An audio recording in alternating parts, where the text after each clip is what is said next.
Now, this is based on reporting in Vanity Fair. And first, his prospects of running. Is he planning on running in 2024? He hasn't really committed to it yet. However, a close confidant of his told Vanity Fair, knowing Trump, he'll dangle it right up to the New Hampshire primary filing deadline. So look, I think he's gonna run. He loves the limelight. He loves the spotlight. He's already doing rallies. I mean, that's like his favorite part about running. He loves to, do these rallies and be in front of people. So I think he's gonna do it, but we'll see. Now, in regard to Nikki Haley, here's what he had to say. Well, every time she criticizes me, she uncriticizes me about 15 minutes later. I guess she gets the base.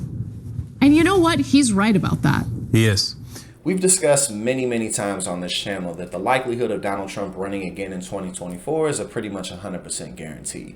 And recent polling out of 5 key states that swung to Joe Biden in 2020 really give more ammo to that theory, as well as recent activity from Donald Trump's super PACs to show that he's gearing up to run in 2024, secure the Republican nomination, and be a serious threat to the Democrats in 2024.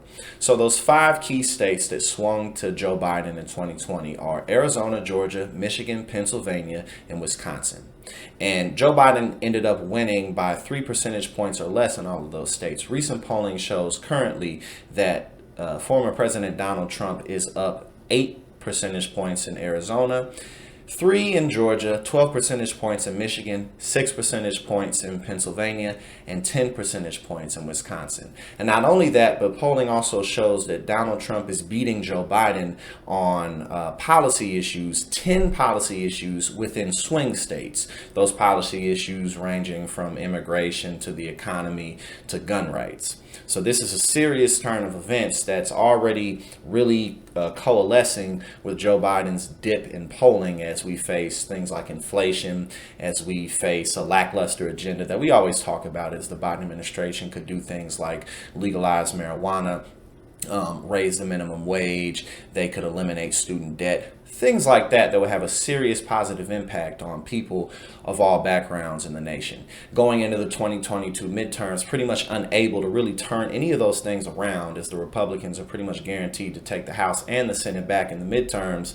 It's really looking like a serious uphill battle for the Democrats to really come into the race with anything that they can say that was really a huge deal that moved people. On paper, it may look like a good deal, but if you do not move people emotionally, if you do not directly improve people's lives, then those changes really don't make a difference when it comes to actual voter turnout and party support. So Donald Trump's super PAC, Make America Great Again, recently, well, they're getting ready to hold their largest fundraiser to date on December 2nd, where top GOP donors are expected to be in attendance. So all of these things mixed together, we talked about how the 2 closest contenders, Ron DeSantis and Mike Pence, are dozens of points below him. And even though there's, former President Trump and current President Joe Biden are both widely unpopular across the board.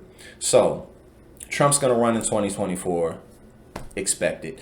Expect him to take the 2024 nomination for the Republican Party.